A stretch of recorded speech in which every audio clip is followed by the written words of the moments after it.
Propan qo'yasizmi, 3 ta 30 talik metan qo'yasizmi, ahamiyati yo'q. Bundan buyoqqa xuddi mana shunday planshetga kirgizish kerak.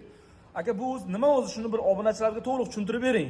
Bu ilova orqali onlayn dokument qilinadi. Xo'p, Onlayn tizimga kiritishga to'g'ri keladi. Shunda hammasi oxirgi o'sha joriy qilingan qonundagi ko'rsatilgan bayonnoma bo'yicha bo'ladi. endi qarang. Buni planshetga kirgizganimizdan keyin GAIPga borammi, borilmaydimi GAIga? Yo'q, borilmaydi. Hech qayerga borilmaydi. Shu o'zimizda qilingan dokument bilan yuriladi, to'g'rimi?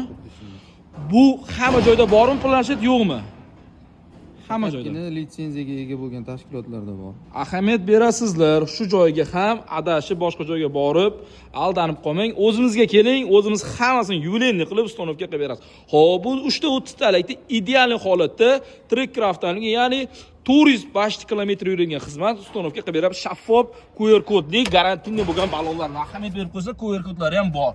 Tanlovda adashmaymiz. Bu videoni yaqinda propan yoki metan qo'ymoqchi bo'lganlarga yuborib qo'ying. Xohlasangiz, xuddi mana shunday planshet variantini, yagona darchalarini ham imkon qadar tezlashtirib qilib beramiz. Tanlovda adashmaymiz. Obuna bo'lishni unutmang. Bu videoni barcha dokument masalasiga qiziqib yurgan va propan yoki yaqinda metan qo'ymoqchi bo'lgan yaqinlaringizga yuborib qo'ying. Sirdaryo metangiz har doimgidek sizlarga sifatlisini ustanovka qilib beradi. Biz qaytarib o'tamiz, siz sifatga talashing, biz sizning mashinangizni sifatli holatda ustanovka qilib beramiz.